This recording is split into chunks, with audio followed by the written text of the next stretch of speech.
بسم اللہ الرحمن الرحیم۔ ہاں تو سامعین گرامی قدر، ہم فضائل دہلیز سیدات صلوات اللہ تعالی علیہم پیش کر رہے تھے، تو اسی چیز کو لے کر آگے بڑھتے ہیں۔ قرآن حق اسی دہلیز کی طرف اشارہ کرتے ہوئے فرماتا ہے، بے مواقع نجوم، یعنی ستاروں کے اترنے کی جگہ، ستاروں کے نازل ہونے کی جگہ۔ قرآن حق میں اسی دہلیز سے متعلق رب جلیل نے قسمیں کھائی ہیں، کیونکہ عرش معلیٰ سے بلند ہے یہ دہلیز سیدہ، سدرہ سے اونچی منزل ہے یہ دہلیز سیدہ۔ سدرہ تو فقط اس مقام کا نام ہے جہاں پر پہنچ کر امین وحی رک جائیں اور آگے نہ جا سکیں، جبکہ یہ دہلیز سیدہ وہ منزل ہے جہاں پر آ کر کائنات کے رسول اعظم رک جائیں اور بلا تطہیر پڑھ کر اجازت حاصل کیے اندر نہ جا سکیں۔ تو سامعین گرامی، اگر اس دہلیز سیدہ اور اس عرش معلیٰ کا آپس میں موازنہ کیا جائے تو وہ عرش رحمان اس دہلیز کو جھکتا ہوا سلام کرتا ہوا نظر آتا، کیونکہ دیکھیں نا، عرش معلیٰ پر کون رہتے تھے؟ جبرائیل، میکائیل، اسرافیل، عزرائیل، حور عین۔ اور دہلیز سیدہ پر کون لوگ رہتے تھے؟ سلیمان محمدی، ابو ذر غفاری، بلال حبشی، مقداد اور فضائے عالیہ۔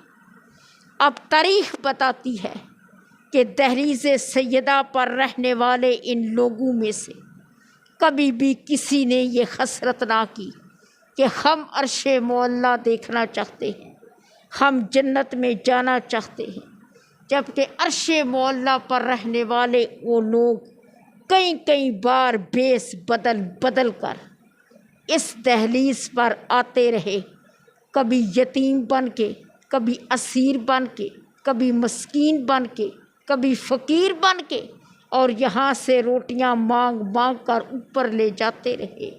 قرآن فرماتا ہے، وَيُطْعِمُونَ الطَّعَامَ عَلَىٰ حُبِّهِ مِسْكِينًا وَيَتِيمًا وَأَسِيرًا، اور وہ لوگ جو اس کی محبت میں کھلاتے ہیں یتیموں، مسکینوں اور اسیروں کو۔ تو سامعین گرامی، پیغمبر حق صلی اللہ علیہ وآلہ وسلم نے اپنی تمام حیات طیبہ کے اندر امت کو احترام دہلیز سیدہ سکھلایا، تاکہ لوگ اس دہلیز کو پہچان سکیں، اس کی بھرپور شناخت کر سکیں اور کبھی بھی اس کی بے ادبی، ناقدری، گستاخی اور بے حرمتی کے مرتکب نہ ہو۔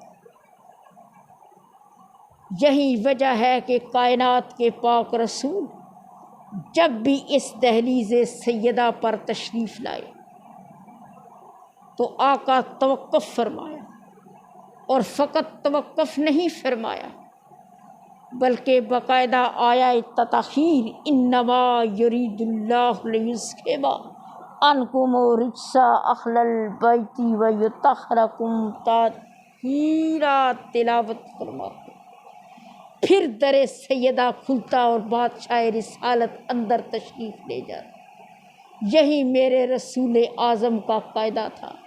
اللہ جانے نگاہ رسالت میں کیا مقام رکھتی تھی یہ دہلیز سیدہ۔ سامعین گرامی، انبیاء کرام علیہم السلام کے گھروں سے بلند مقام رکھتی تھی یہ دہلیز سیدہ، کیونکہ تاریخ انبیاء یہ بتاتی ہے کہ امین وحی جیسے سید الملائکہ جب بھی اس دہلیز پر اترے ہمیشہ کمی اور نوکر بن کر اترے، ادنا ترین کمی اور ادنا ترین نوکر بن کر اترے اور نوکر ہی کہلوایا۔ لیکن جب نبی اللہ ابراہیم خلیل الرحمن کے گھر یہی فرشتگان خدا تشریف لائے تو قرآن کہتا ہے انہوں نے فرمایا کہ ہم معزز ہیں، ہم معزز ہیں، ہم معزز ہیں، یعنی جو خلیل الرحمن کے گھر میں معزز ہے وہ میری چوکھٹے سیدہ کے ادنیٰ ترین نوکر ہیں۔ خلیل الرحمن لگے فاتر مدارت میں، بکرا بھونا، روٹیاں پکائیں۔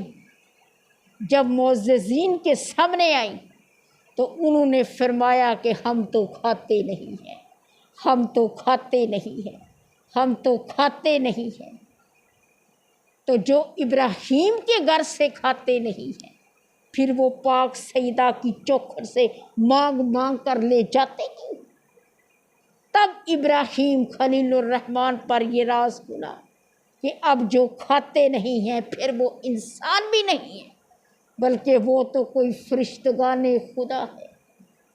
تو سامعین، اب اتنا فرق ہے خانہ خلیل الرحمن اور دہلیز سیدہ۔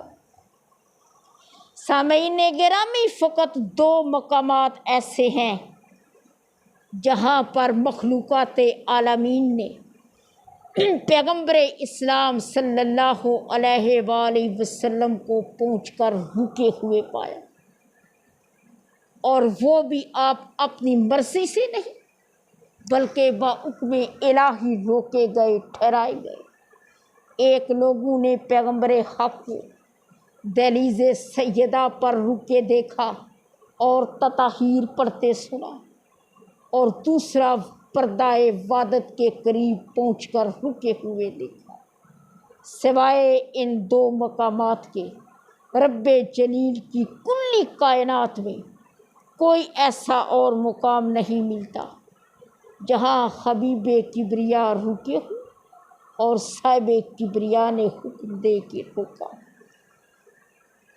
تو سامعین گرامی، ایک دفعہ سرکار فضائے عالیہ اسلام اللہ علیہ خاص مدینہ کی عورتوں نے یہ سوال کر دیا کہ بی بی، ہم نے تو یہ سن رکھا ہے کہ آپ تو ملکہ زنجبار تھیں، پورے ملک پر آپ کے احکامات چلتے تھے، پوری رعیت آپ کی مخلص ترین غلام و کنیز تھی، پھر آپ وہ سب کچھ چھوڑ چھاڑ کر اس دہلیز کو بوسے دینے پر مامور ہو گئی۔ کیا ہم اس کی وجہ پوچھ سکتے؟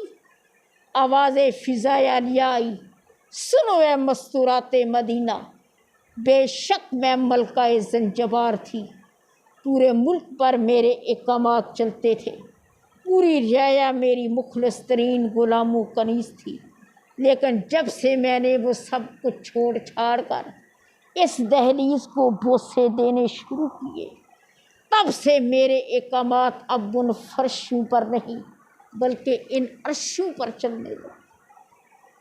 اسی طرح سرکار سلیمان محمدی سے کسی نے پوچھا کہ اے سلیمان، آپ نے بھی اپنی تمام زندگی دہلیز سیدہ پر سجدے کرتے ہوئے گزار دی، میں دہلیز سیدہ پر ایک کتاب لکھنا چاہتا ہوں، کیا آپ مجھے یہ بتا سکتے ہیں کہ دہلیز سیدہ کے اوپر والی چھت کیسی تھی؟ یہ سن کر سلیمان محمدی نے غیظ سے فرمایا، او تجھے شرم نہیں آئی؟ مجھ میں یہ جرأت کہ میں وہاں آنکھیں کھول کر دیکھوں کہ سقف دہلیز سیدہ کیسی تھی، کیا میں نے وہاں کبھی آنکھیں کھولی؟ سامعین، سلیمان جانتے تھے کہ منزلت دہلیز سیدہ کیا ہے۔